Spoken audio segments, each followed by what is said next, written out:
Shalom Israel, grace and blessings from God the Father of our Lord Jesus Christ be unto you. All praises to the Most High that we made another week, to another Bible History 101, and all praise to the Most High that this is the Feast of Tabernacles. We are in the Feast of Tabernacles.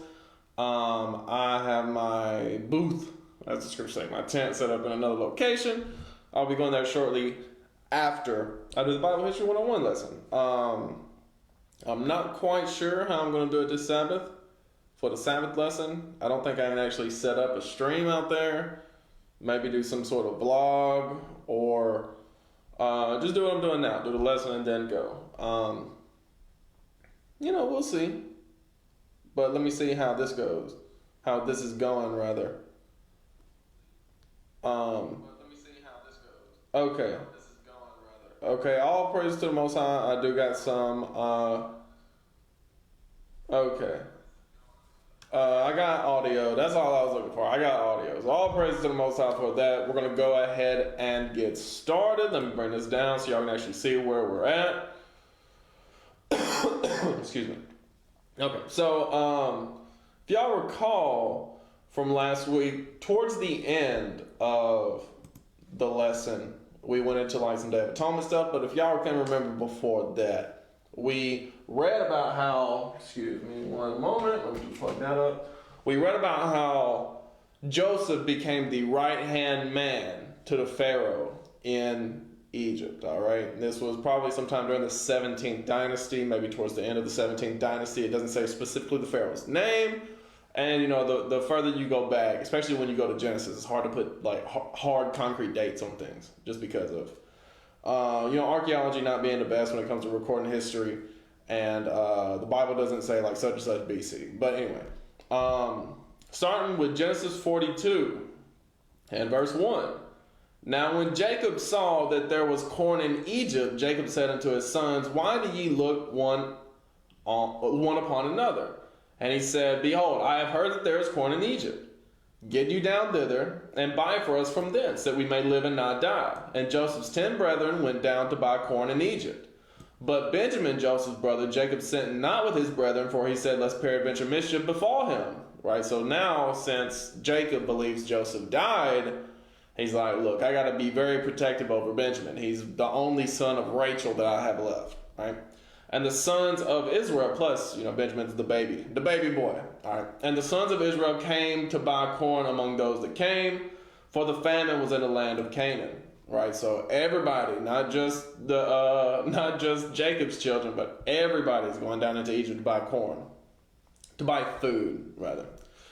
And Joseph was governor over the land, and he it was that sold to all the people of the land. And Joseph's brethren came and bowed down themselves before him with their faces to the earth. And Joseph saw his brethren, and he knew them, but made himself strange unto them, and spake roughly unto them. And he said unto them, Whence come ye? And they said, From the land of Canaan, to buy food. And Joseph knew his brethren, but they knew him not. All right, so they didn't recognize Joseph. They thought Joseph was just an Egyptian dude up there next to Pharaoh. All right, his own brothers didn't recognize him. So for one, that lets you know the Israelites look very similar to the Egyptians. But also, Joseph, he's not really in Hebrew customs at this point. He's in Egyptian customs. All right. And Joseph remembered the dreams which he dreamed of them, and said unto them, Ye are spies, to see the nakedness of the land ye are come. And they said unto him, Nay, my Lord, but to buy food are thy servants come. We are all one man's sons. We are true men. Thy servants are no spies. And he said unto them, Nay, but to see the nakedness of the land ye are come. And they said, Thy servants are 12 brethren, the sons of one man in the land of Canaan. And behold, the youngest is this day with our father, and one is not. And Joseph said unto them, That is it that I spake unto you, saying, Ye are spies. Hereby ye shall be proved. By the life of Pharaoh ye shall not go forth hence, except your youngest brother come hither. Right, so just looking at it from the 10 sons of Jacob's perspective, right? It can't look good, right? Because they think Joseph is being genuine here. They think he's just some Egyptian that saw these 10 men come in, and these 10 grown men to buy food for one family. Why didn't y'all send one person? No, y'all are spies. You know what I'm saying? So it's a credible story that Joseph is playing this role here. But we'll see later that God meant it all for good. Your spies, your young brother come hither, send one of you and let him fetch your brother, and ye shall be kept in prison, that your words may be proved, whether there be any truth in you, or else by the life of Pharaoh surely you are spies. Right? So Joseph really just wants to see Benjamin. He saw the rest of his brothers, he wants to see Benjamin as well. He said, y'all go get Benjamin. But he had to put it in a way where he can still hide his own identity. And he put them all together into ward 3 days, right? In a holding cell, that's ward, for 3 days. And Joseph said unto them the third day, this do and live, for I fear God. If ye be true men, let one of your brethren be bound in the house of your prison. Go ye carry corn for the famine of your houses. But bring your youngest brother unto me, so shall your words be verified, and ye shall not die. And they did so. And they said one to another, we are verily guilty concerning our brother, and that we saw the anguish of his soul when he besought us, and we would not hear. Therefore is this distress come upon us, right? So they think, okay, God is getting us back for leaving Joseph in that pit and selling him. He's bringing vengeance upon us. All right. And Reuben answered them, saying, spake I not unto you, saying, do not sin against the child, and you would not hear? Therefore, behold, also his blood is required, right? Reuben being the oldest, he got a little bit more understanding than the rest. He's saying, look, I told y'all that this is what was going to happen. You reap what you sow, and y'all sown wickedness, and God's paying us back now. And they knew not that Joseph understood them, for he spake unto them by an interpreter, right? So this whole time, Joseph wasn't speaking to them face to face. They were speaking Hebrew, and he was speaking Egyptian, right? And the Egyptian interpreter was there translating. And he turned himself about from them and wept, and returned to them again and communed with them, and took from them Simeon and bound him before their eyes. All right, so Joseph trying to fight back tears now, because he wants to come clean, but he also wants to, kind of prove a point here. All right. Then Joseph commanded to fill their sacks with corn, and to restore every man's money into his sack, and to give them provision for the way. And thus did he unto them. And they laded their asses with the corn, and departed thence. And as one of them opened his sack to give his ass provender in the inn, he espied his money. For behold, it was in his sack's mouth, right? So Joseph took the money and then put it back in his sack, right? Because he wasn't about to take their money; they're his brothers, so he was just going to give them the corn and the money and send them on their way. For behold, it was in his sack's mouth. And he said unto his brethren, my money is restored, and lo, it is even in my sack. And their heart failed them, and they were afraid, saying one to another, what is this that God hath done unto us, right? Because they think, oh, he made a mistake, and they're going to think that we stole from him, right? Because again, they don't know it's Joseph. They think it's Egyptians, right? And they think, oh no, we done messed up. We didn't even try to. They're going to think that we stole from them. And they came unto Jacob their father unto the land of Canaan, and told him all that befell unto them, saying, the man who was the Lord of the land spake roughly to us, and took us for spies of the country.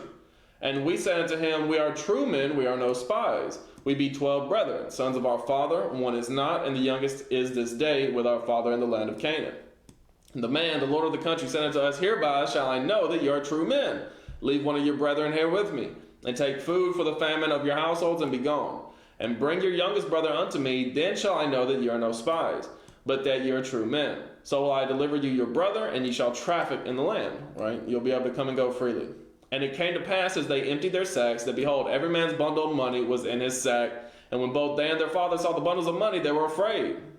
And Jacob their father said unto them, me have ye bereaved of my children. Joseph is not, and Simeon is not, and you will take Benjamin away? All these things are against me, right? So Jacob's already having a hard time. He ain't never been the same since he lost Joseph, right? So he's real trouble now. He's like, now y'all done lost Simeon, and y'all gonna take Benjamin too? Like he's freaking out. He's freaking out here. Excuse me. And Reuben spake unto his father, saying, slay my 2 sons, if I bring him not to thee. Deliver him into my hand, and I will bring him to thee again. Right? Reuben said, I'll watch out for him. If not, you can have my sons. And he said, my son shall not go down with you, for his brother is dead, and he is left alone. If mischief befall him by the way in the which ye go, then shall you bring down my gray hairs with sorrow to the grave. Right? So he's like, look, I'll kill over and die if y'all take Benjamin and something happens to him. All right, verse 1 in chapter 43. And the famine was soon in the land, and it came to pass when they had eaten up the corn which they had brought out of Egypt, their father said unto them, Go again, buy us a little food. And Judah spake unto him, saying, The man did solemnly protest unto us, saying, Ye shall not see my face, except your brother be with you. If thou wilt send our brother with us, we will go down and buy thee food. But if thou wilt not send him, we will not go down. For the man said unto us, Ye shall not see my face, except your brother be with you. Right? So Judah's like, the man was adamant that we need Benjamin with us this time, so we can prove that we're not spies. Verse 6. And Israel said, Wherefore dealt ye so ill with me, as to tell the man whether ye had yet a brother, right? So Jacob's like, why are you even telling me you had another brother? Why couldn't you just say y'all are 10 brothers? And they said, The man asked straightly of our state and of our kindred, saying, Is your father yet alive? Have ye another brother? And we told him according to the tenor of these words. Could we certainly know that he would say, Bring your brother down? And he's like, look, we're just being honest, right? We're just telling him the truth. You want us to lie to him? And Judah said unto Israel his father, Send the lad with me, and we will arise and go, that we may live and not die, both we and thou, and also our little ones. I will be surety for him. Of my hand shalt thou require him. If I bring him not unto thee, and set him before thee, then let me bear the blame forever. For except we had lingered, surely now we had returned the second time. You see it right there. So he said, look, if you would have just let us go take Benjamin down, as soon as we got back, we could have brought some more food, right? So now you have Reuben and Judah talking about, look, we'll watch out for Benjamin, all right? You can require it of us, right? If something happens to him. And their father Israel said unto them, If it must be so, now do this. Take of the best fruits in the land in your vessels, and carry down the man a present, a little balm, and a little honey, spices, and myrrh, nuts, and almonds.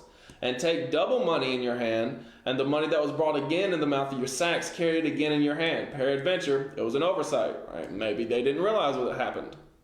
Take also your brother, and arise and go again unto the man. And God Almighty give you mercy before the man, that he may send away your other brother and Benjamin. Right, Simeon. Because Simeon's been down there this whole time. If I be bereaved of my children, I am bereaved. Let me look up bereaved. I think it's just like loss, grief. Deprived of a loved one, deprived, robbed, orphaned or widowed. But it'd be bereaved of children in this case, right? If I lose my children, then, I've got nothing, basically. And the men took that present, and they took double money in their hand and Benjamin, and rose up and went down to Egypt, and stood before Joseph. All right, so now we got the brothers back down in Egypt. And when Joseph saw Benjamin with them, he said to the ruler of his house, Bring these men home, and slay and make ready, for these men shall dine with me at noon. Right, so he said, Prepare a feast. That's what he told his servants. Prepare a feast. And the man did as Joseph bade, and the man brought the men into Joseph's house. And the men were afraid because they were brought into Joseph's house. And they said, Because of the money that was returned in our sacks at the first time are we brought in, that he may seek occasion against us and fall upon us and take us for bondmen and our asses. Right? So they think the worst, because they think he's just some Egyptian guy who accidentally give them their money back. And they came near to the steward of Joseph's house, and they communed with him at the door of the house, and said, O sir, we came indeed down at the first time to buy food. And it came to pass when we came to the inn that we opened our sacks, and behold, every man's money was in the mouth of his sack, our money in full weight, and we have brought it again in our hand. And other money have we brought down in our hands to buy food. We could not tell who put our money in our sacks. And he said, Peace be to you. Fear not. Your God and the God of your father have given you treasure in your sacks. I had your money. And he brought Simeon out unto them. And the man brought the men into Joseph's house and gave them water, and they washed their feet, and he gave their asses provender. Right, so you have to suspect that this chief servant that Joseph had, right, like his personal assistant, the steward of his house, the groundskeeper, whatever you want to call this man, it seems like he's in on it. It seems like Joseph told him everything, and Joseph said, "Hey, look, be kind to them, show them all sorts of favor. They're my family, All right, 25. And they made ready the present against Joseph. Came at noon, for they heard that they should eat bread there. Right? The steward told them, "Hey, look, you're gonna eat a meal." Right? And when Joseph came home, they brought him the present which was in their hand into the house and bowed themselves to him to the earth. And he asked them of their welfare. Right? And he said, "How y'all doing? How y'all been?" And said, "Is your father well? The old man of whom ye spake, is he yet alive?" And they answered, "Thy servant, our father, is in good health. He is yet alive." And they bowed down their heads and made obeisance. And he lifted up his eyes and saw his brother Benjamin, his mother's son, and said, "Is this your younger brother of whom ye spake unto me?" And he said, "God be gracious unto thee, my son." And Joseph made haste, for his bowels did yearn upon his brother. And he sought where to weep, and he entered into his chamber and wept there. All right, so he had to sneak off into another room just so he could let it out. All right, he's holding back tears here. And he washed his face and went out and refrained himself and said, "Set on bread," right? Get ready to eat. And they set on for him by himself, and for them by themselves, and for the Egyptians which did eat with him by themselves, because the Egyptians might not eat bread with the Hebrews, for that is an abomination unto the Egyptians, right? They were very segregated in Egyptian society. They did not eat with the Hebrews, right? So they had to have the Hebrew brothers over here, and Joseph himself had to sit by himself because he was considered an Egyptian, right? And they sat before him the firstborn according to his birthright, and the youngest according to his youth. And the men marveled one at another. And he took and sent messes unto them before him, but Benjamin's mess was 5 times so much as any of theirs. And they drank and were merry with him. Right? Messes would be like either like leftovers or gifts, things like that. So they had a good time. They had a feast when they got together. All right, and he commanded the steward of his house, saying, "Fill the men's sacks with food, as much as they can carry, and put every man's money in his sack's mouth. And put my cup, the silver cup, in the sack's mouth of the youngest, and his corn money." And he did according to the word that Joseph had spoken. As soon as the morning was light, the men were sent away, they and their asses. And when they were gone out of the city, and not yet far off, Joseph said unto his steward, "Up, follow after the men, and when thou dost overtake them, say unto them, Wherefore have ye rewarded evil for good?" Right? "Why have you stolen from me? Is not this it in which my Lord drinketh, and whereby indeed he divineth? Ye have done evil in so doing." Right? "Why are you? I did all these nice things for you, and y'all trying to steal from me now?" That's what Joseph's plan is. And he overtook them and spake unto them these same words. And they said unto him, "Wherefore saith my Lord these words? God forbid that thy servant should do according to this thing. Behold, the money which we found in our sacks' mouths we brought again unto thee out of the land of Canaan. How then should we steal out of thy Lord's house silver or gold? With whomsoever of thy servants it be found, both let him die, and we also will be my Lord's bondmen." Right? So they does it say who's speaking right here? It doesn't. And they, right? So one of them was real brash in his mouth. I guess this is similar to how Jacob was when Laban came to him and saying, "We ain't got none of your stuff," and this, that, and the third, and just ready to speak without knowing the whole situation. It's not like they checked the sacks or anything. They was like, "We're not no thieves. Whoever you find it, kill him and we'll be your slaves." Like, just popping off. And he said, "Now also let it be according unto your words. He with whom it is found shall be my servant, and ye shall be blameless." Then they speedily took down every man his sack to the ground, and opened every man his sack. And he searched and began at the eldest, and left it at the youngest. And the cup was found in Benjamin's sack, right? So he checked all 11 brothers, all 11 brothers' sacks that had all their corn and stuff. And, they was probably talking trash the whole way. "See, you found it yet?" All this kind of stuff. Then get to Benjamin. Boom. Found it. Then they rent their clothes and laid at every man his ass and returned to the city. And Judah and his brethren came to Joseph's house, for he was yet there. And they fell before him on the ground, and Joseph said unto them, "What deed is this that ye have done? Wot ye not that such a man as I can certainly divine He said, look, I'm second in Egypt. Don't you think I know a little something? I know how to find out who took stuff from me. And Judah said, what shall we say unto my Lord? What shall we speak? Or how shall we clear ourselves? God hath found out the iniquity of thy servants. Behold, we are my Lord's servants, both we and he also with whom the cup is found. And he said, God forbid that I should do so. But the man in whose hand the cup is found, he shall be my servant. And as for you, get you up in peace unto your father. Then Judah came near unto him and said, O my Lord, let thy servant, I pray thee, speak a word in my Lord's ears, and let not thine anger burn against thy servant, for thou art even as Pharaoh. Right? So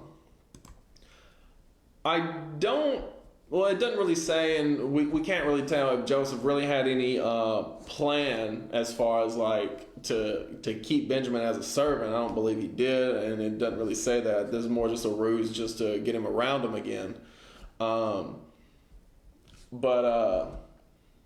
Yeah, how long would Joseph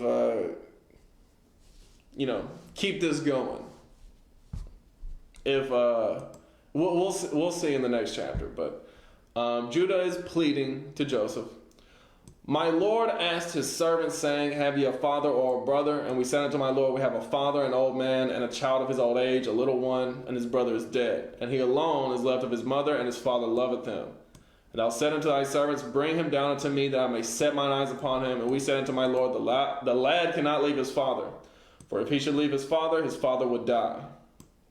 And thou said unto thy servants, except your young brother come down with you, ye shall see my face no more.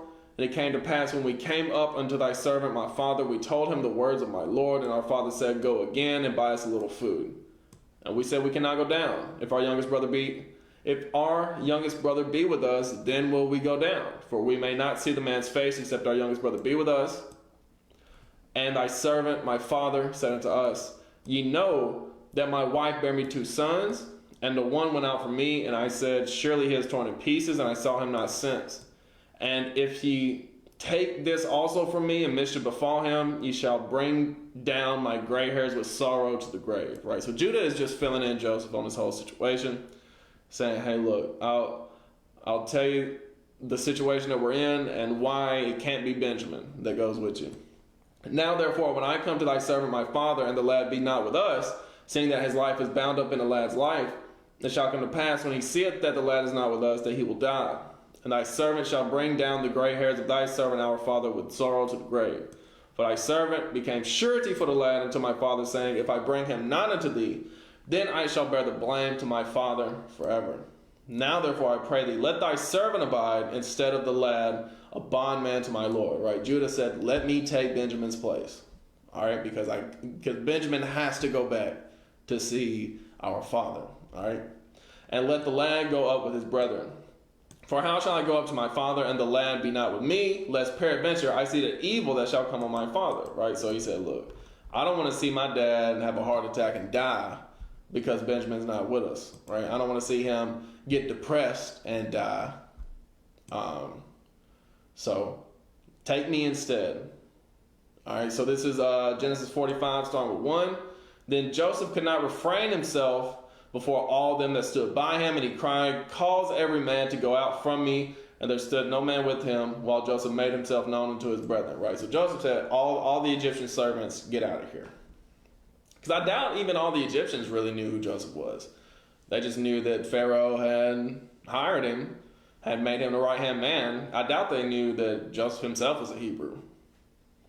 So this is Genesis 45 and 2.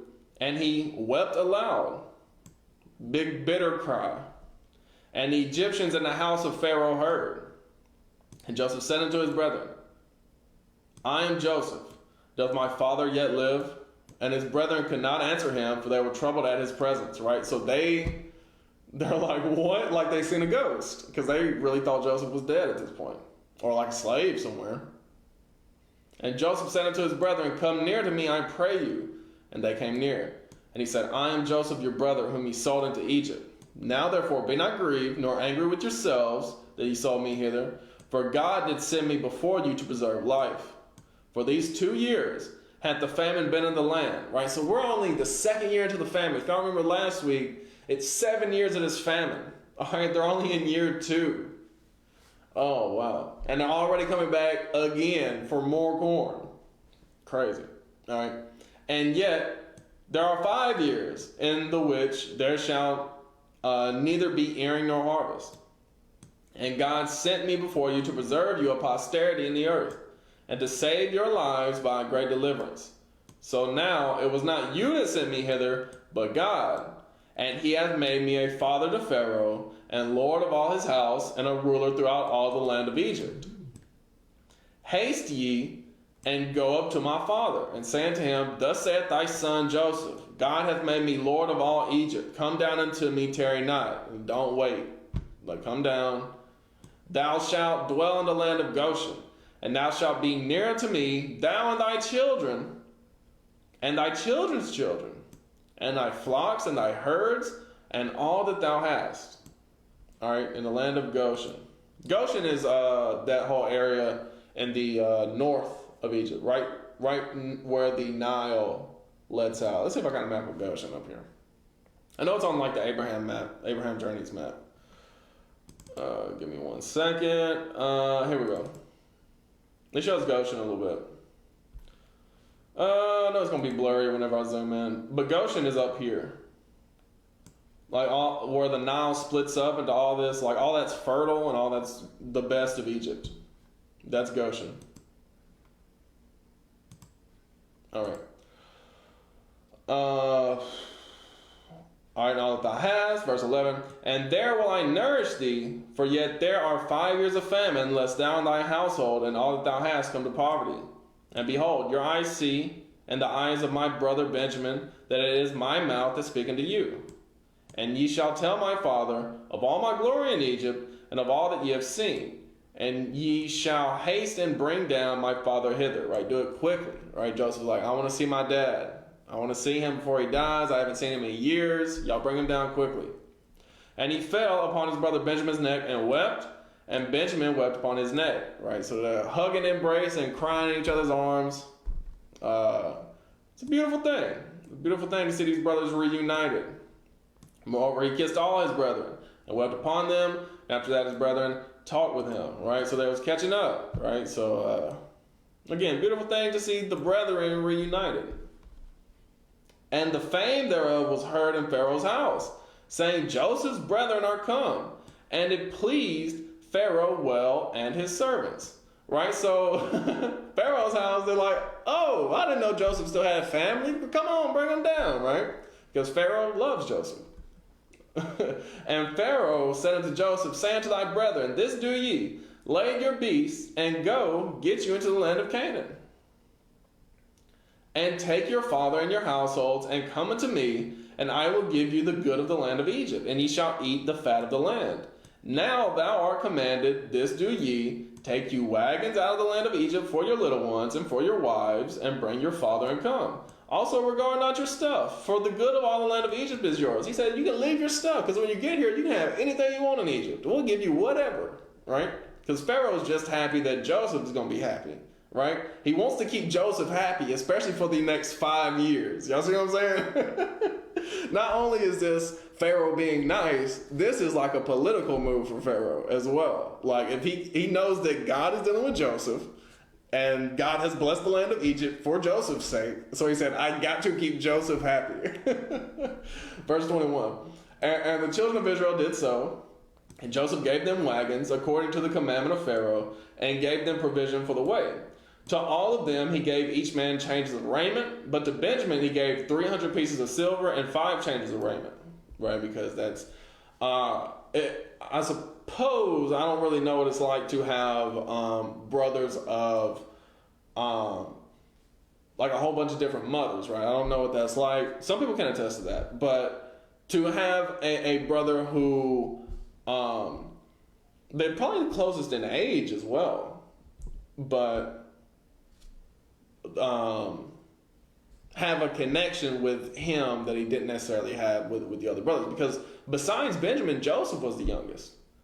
You see what I'm saying? So Joseph was already the baby, and then here comes Benjamin to be like the actual baby, and then Joseph kind of like grew up with him, you know? The rest of the brothers were probably already, late teens, early 20s by the time Joseph was like getting to, any kind of age of understanding, All right. But verse 23.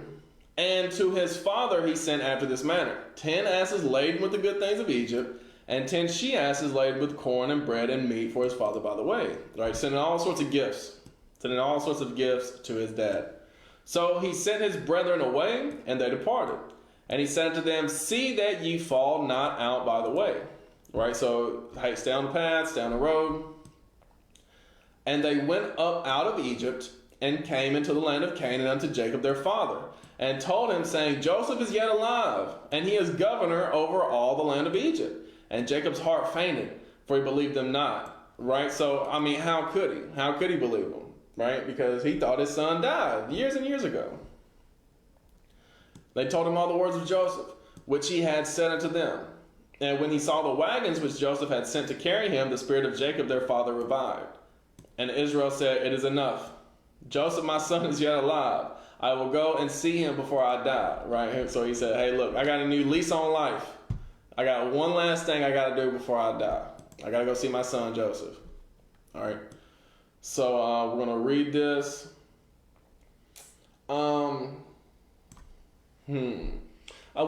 We might, since we got time, we'll go ahead and we'll finish out Genesis tonight. And then we'll pick up with the Exodus next week. So in Genesis 46, and I'm not going to read all this because as you can see here, this whole section from verses 8 through 27 are just chronicling the names of, the sons of Israel that came down.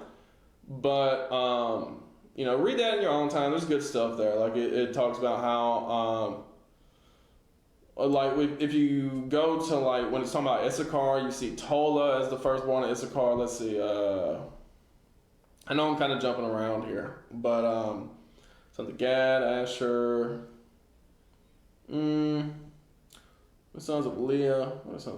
Zebulun. Okay, Issachar. Right. So the firstborn of Issachar is named Tola. That's where you get the term Toltec from, the people of Tola. Those are the predecessors to the Aztecs. So there's good information down here in the names.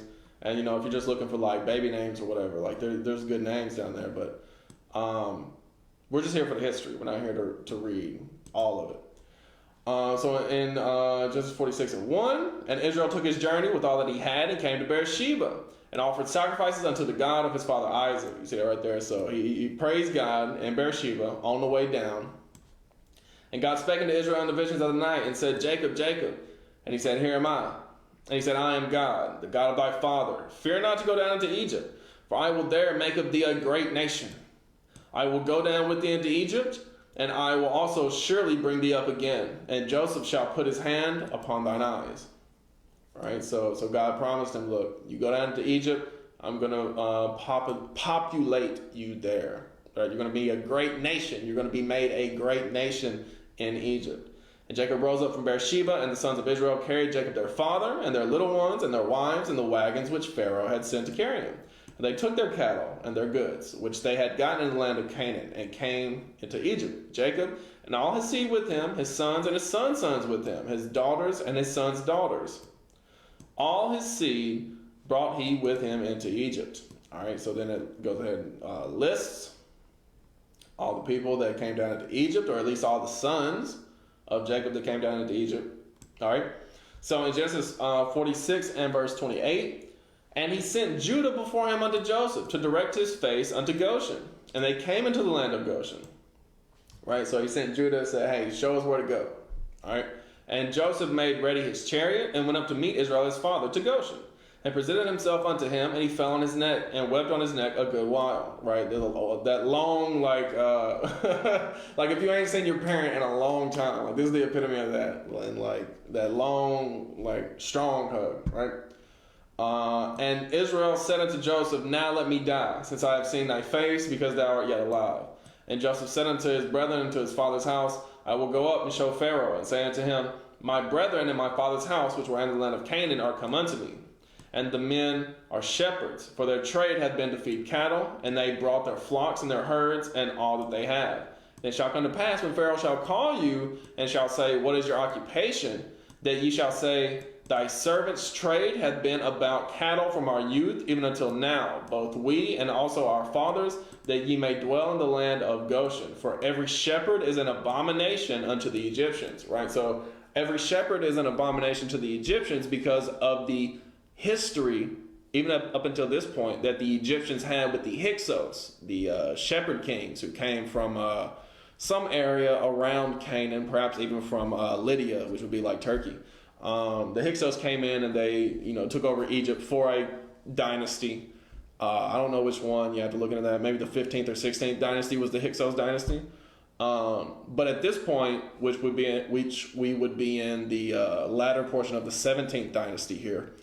I don't know. Like I said, I don't know which specific pharaoh this is, but we know that this had to be after the Hyksos because Joseph already had this knowledge of how the Hyksos had ruled. And the Egyptians, the ethnic Egyptians, hated the Hyksos, all right, because their wars and how they had ruled over them for a minute, all right. So that's why he's telling his family, hey, look, say you're shepherds, and they won't want to mess with you, all right. They'll leave you alone. In chapter 47. Then Joseph came and told Pharaoh and said, my father and my brethren and their flocks and their herds and all that they have are come out of the land of Canaan. And behold, they are in the land of Goshen. And he took some of his brethren, even 5 men, and presented them unto Pharaoh. And Pharaoh said unto his brethren, what is your occupation? They said unto Pharaoh, thy servants are shepherds, both we and also our fathers. They said moreover unto Pharaoh, for the sojourn in the land are we come, for thy servants have no pasture for their flocks, for the famine is sore in the land of Canaan. Now therefore we pray thee, let thy servants dwell in the land of Goshen. And Pharaoh spake unto Joseph, saying, thy father and thy brethren are come unto thee, the land of Egypt is before thee. In the best of the land make thy father and thy brethren to dwell. In the land of Goshen let them dwell. Again, Goshen. It even shows it up here where Goshen is. As I had shown, it's around the, I don't know if you call that the mouth or what, but the part that empties out into the Mediterranean, like around that whole region. The land of Goshen, let them dwell. That's the best that Egypt had to offer. And if thou knowest any men of activity among them, then make them rulers over my cattle, right? So, so Pharaoh is like, look, hey, if they're anything like you, Joseph, hey, give him a job with me. I'll give him a prominent position, right? And Joseph brought in Jacob his father and set him before Pharaoh. And Jacob blessed Pharaoh. And Pharaoh said unto Jacob, how old art thou? And Jacob said unto Pharaoh, the days of the years of my pilgrimage are 130 years. So Jacob was 130 years at this point. Crazy. Few and evil have the days of the years of my life been, and have not attained unto the days of the years of the life of my fathers in the days of their pilgrimage, right? So Jacob's like, look, it's been rough, all right? He said, it's been rough. It's not like Isaac and Abraham. He said, it's been rough. And Jacob blessed Pharaoh and went out from before Pharaoh. And Joseph placed his father and his brethren and gave them a possession in the land of Egypt, in the best of the land, in the land of Ramses, as Pharaoh had commanded. And Joseph nourished his father and his brethren and all his father's household with bread according to their families. And there was no bread in all the land. For the famine was very sore, so that the land of Egypt and all the land of Canaan fainted by reason of the famine. And Joseph gathered up all the money that was found in the land of Egypt and in the land of Canaan, for the corn which they bought. And Joseph brought the money into Pharaoh's house. And when the money failed in the land of Egypt and in the land of Canaan, all the Egyptians came to Joseph and said, give us bread, for why should we die in thy presence? For the money faileth, right? So he had so much corn that he was selling to the Egyptians and the Canaanites, all came down, that the people run out of money. He took all the money that they had for not even all the corn that he had. He still had some corn from all those years of plenty. And Joseph said, give your cattle, and I will give you for your cattle if money fail. Right? He said, we can make an arrangement. We can make a deal. Right? You don't need money. You just sell me cattle, and I'll give you corn for your cattle. And they brought their cattle unto Joseph. And Joseph gave them bread in exchange for horses, and for the flocks, and for the cattle of the herds, and for the asses. and he fed them with bread for all their cattle for that year. When that year was ended, they came unto him the second year, and said unto him, We will not hide it from my lord, how that our money is spent. My lord also hath our herds of cattle. There is not aught left in the sight of my lord, but our bodies and our lands. Wherefore shall we die before thine eyes, both we and our land? Buy us and our land for bread. And we and our land will be servants unto Pharaoh, and give us seed, that we may live and not die, and that the land be not desolate. Right? So they were ready to sell not only their lands, but themselves into indentured servitude. This is the Egyptians that we're talking about, the Egyptians and Canaanites. And Joseph bought all the land of Egypt from Pharaoh. For the Egyptians sold every man his field, because the famine prevailed over them. So the land became Pharaoh's. And as for the people, he removed them to cities from one end of the borders of Egypt, even to the other end thereof. Only the land of the priests bought he not, for the priests had a portion assigned them of Pharaoh, and did eat their portion which Pharaoh gave them. Wherefore they sold not their lands. Right? So all the land in Egypt stopped being privately owned and went into the hands of Pharaoh and the government, because the people were ready to sell it. They needed food. All right, this wasn't a case of the government being tyrannical and stealing the land from the people. This was actually a rare case of, the people actually sold their land to the government. All right, except for the land of the priests, right? The priests of Egypt. All right. Then Joseph said unto the people, Behold, I have bought you this day and your land for Pharaoh. Lo, here is seed for you, and ye shall sow the land. And it shall come to pass in the increase that ye shall give the fifth part unto Pharaoh, and 4 parts shall be your own. Right? He said, look, we just want 20%.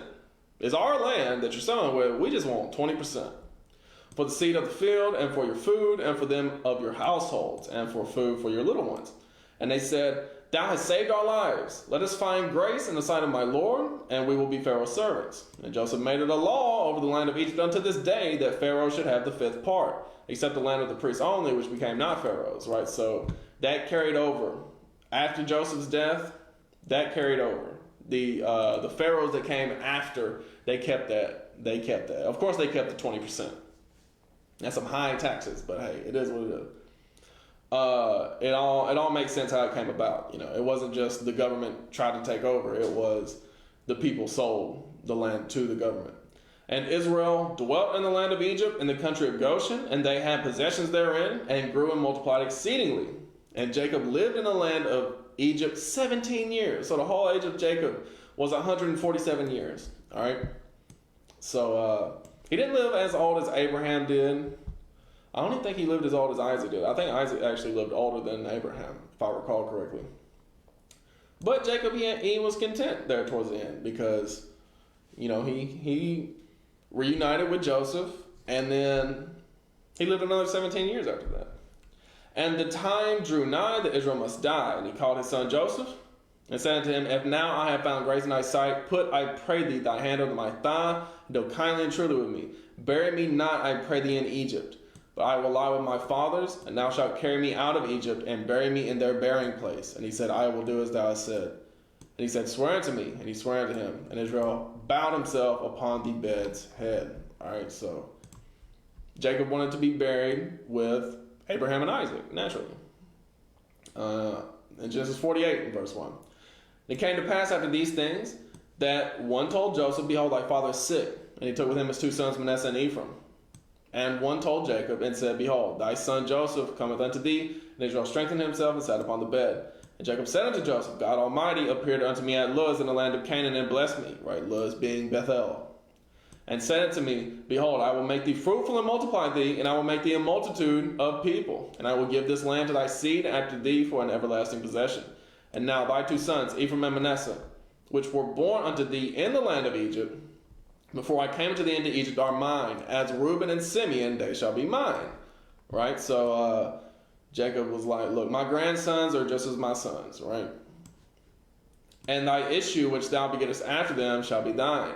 They shall be called after the name of their brethren and their inheritance. And as for me, when I came from Padan, that would be the plain of Syria, Rachel died by me in the land of Canaan in the way, when yet there was but a little way to come unto Ephrath. And I buried her there in the way of Ephrath, the same as Bethlehem. Right, that's where Bethlehem, if you read in Micah, it specifically says Bethlehem Ephrata. All right, it's Bethlehem Ephrath. And Israel beheld Joseph's sons and said, "Who are these?"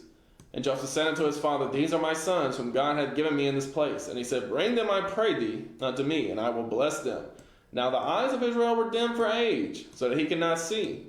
And he brought them near unto him, and he kissed them and embraced them. And Israel said unto Joseph, "I had not thought to see thy face, and lo, God has showed me also thy seed." And Joseph brought them out from between his knees, and he bowed himself with his face to the earth. And Joseph took them both, Ephraim in his right hand toward Israel's left hand, and Manasseh in his left hand towards Israel's right hand, right? So he's facing them. He's on the opposite side of them, so his lefts and rights is going to be reversed. And brought them near unto him, right? So Joseph is trying to get his firstborn son the blessing, Manasseh, all right? And Israel stretched out his right hand and laid it upon Ephraim's head, who was the younger, and his left hand upon Manasseh's head, guiding his hands wittingly, for Manasseh was the firstborn. And he blessed Joseph and said, "God, before whom my fathers Abraham and Isaac did walk, the God which fed me all my life long unto this day, the angel which redeemed me from all evil, bless the lads, and let my name be named on them, and the name of my fathers Abraham and Isaac, and let them grow into a multitude in the midst of the earth." And when Joseph saw that his father laid his right hand upon the head of Ephraim, it displeased him. And he held up his father's hand to remove it from Ephraim's head unto Manasseh's head. And Joseph said unto his father, "Not so, my father, for this is the firstborn. Put thy right hand upon his head." And his father refused and said, "I know it, my son, I know it. He also shall become a people, and he shall be great. But truly his younger brother shall be greater than he, and his seed shall become a multitude of nations." All right? So that's the blessing of Ephraim above the blessing of Manasseh. And perhaps we'll get into that sometime as far as Ephraim becoming a multitude of nations. You see that throughout history and where Ephraim has ended up today. But like I said, maybe we'll get more into that some other time. Verse 20. And he blessed them that day, saying, "In thee shall Israel bless, saying, God make thee as Ephraim and as Manasseh." And he said Ephraim before Manasseh. All right. So a lot of this, the birthright here going to Ephraim, a lot of that has to do with Joshua. Joshua, being of the tribe of Ephraim, is the one who brought us into the land of Canaan, is the one who led us into the land of Canaan to give us the land that God had promised to Abraham, Isaac, and Israel here. And Israel said unto Joseph, "Behold, I die, but God shall be with you, and bring you again unto the land of your fathers. Moreover, I have given to thee one portion above thy brethren, which I took out of the hand of the Amorite with my sword and with my bow." Right, so Israel giving us a little extra history there that we didn't even read about how he went toe-to-toe with the Amorite and got some, I guess. But yeah, just like God had showed Jacob in a vision or in a dream, or a vision in a dream, told him that, look, your bones, or rather you are going to come back to the land. He meant, his bones were going to be buried in the land. We're not going to get into Genesis 49. That's a breakdown of where all the tribes would end up going through. All right, so that's more of a breakdown on the tribes, which we've done before, but probably we'll do again because it's interesting stuff. It's good stuff. So I'm just going to jump to verse 28 here in Genesis 49. All these are the 12 tribes of Israel, and this is that their father spake unto them and blessed them, everyone according to his blessing, he blessed them. Verse 29, and he charged them and said unto them, I am to be gathered unto my people. Bury me with my fathers in the cave that is in the field of Ephron the Hittite, in the cave that is in the field of Machpelah, which is before Mamre in the land of Canaan, which Abraham bought with the field of Ephron the Hittite for possession of a burying place. Right, this is in Hebron. There they buried Abraham and Sarah his wife. There they buried Isaac and Rebekah his wife. And there I buried Leah, right? Because Rachel was buried in Bethlehem. But Leah is the one that's buried with Abraham and Sarah and Isaac and Rebekah, right? Leah is the one that's buried there, and that's where Jacob wants to be buried as well. The purchase of the field and of the cave that is therein was from the children of Heth. And when Jacob had made an end of commanding his sons, he gathered up his feet into the bed and yielded up the ghost and was gathered unto his people. Right, so he died. That's the death of Israel. All right. And when Genesis chapter 50, this last little bit of history. And Joseph fell upon his father's face and wept upon him and kissed him. And Joseph commanded his servants, the physicians, to embalm his father. And the physicians embalmed Israel. And that's not the Hebrew custom, that is the Egyptian custom of embalming. And 40 days were fulfilled for him, for so are fulfilled the days of those which are embalmed. And the Egyptians mourned for him 70 days, 70 days. They mourned for Jacob for 70 days. All right.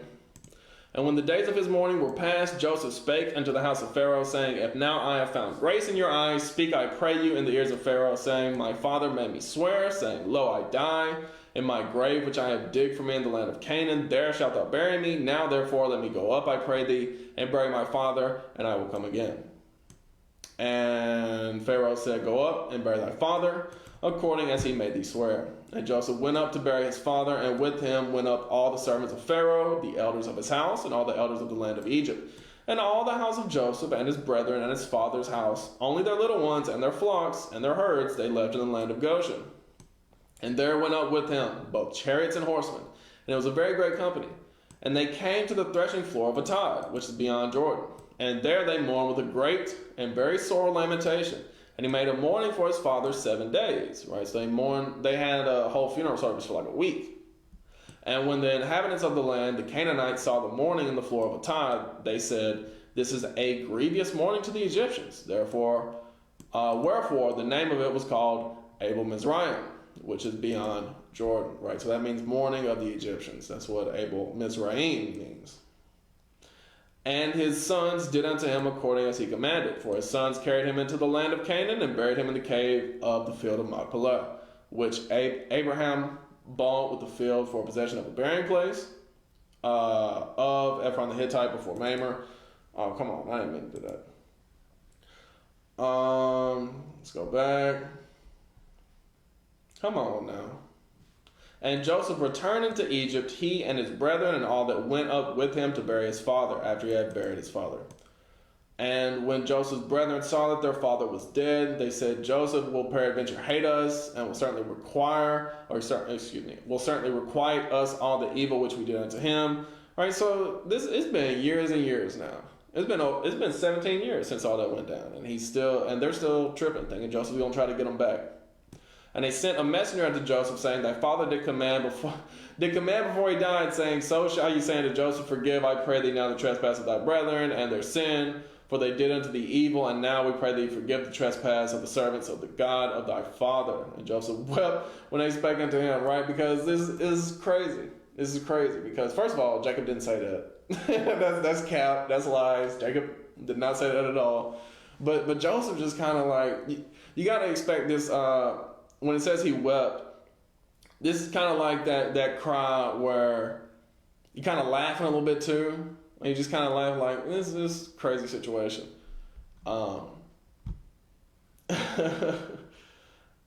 Verse 18. And his brethren also went and fell down before his face, and they said, Behold, we be thy servants. And Joseph said unto them, Fear not, for am I in the place of God? But as for you, ye thought evil against me, but God meant unto good, to bring to pass as it is this day, to save much people alive. Now therefore fear ye not, I will nourish you and your little ones. And he comforted them and spake kindly unto them. Right? So he's like, look, what's in the past is in the past. God meant it for the good, as we can see, right? And Joseph dwelt in Egypt, he and his father's house, and Joseph lived 110 years. And Joseph saw Ephraim's children of the third generation. The children also of Machir, the son of Manasseh, were brought up upon Joseph's knees. And Joseph said unto his brethren, I die, and God will surely visit you and bring you out of this land unto the land which he sware unto Abraham, to Isaac, and to Jacob. Right? So Joseph prophesying there on his deathbed, saying, look, there will be a deliverance out of Egypt.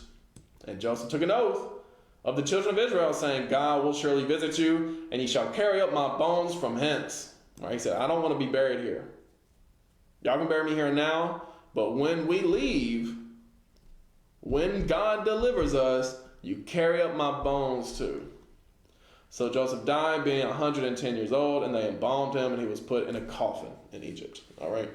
So with that, It was a lot that we covered, but it was all about the reconciliation, the reuniting of the children of Israel. And next week we will pick up with Exodus chapter 1, and we'll deal with the Exodus next week. So with that,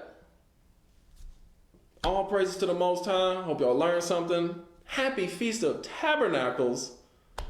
And I say shalom. Let God be magnified.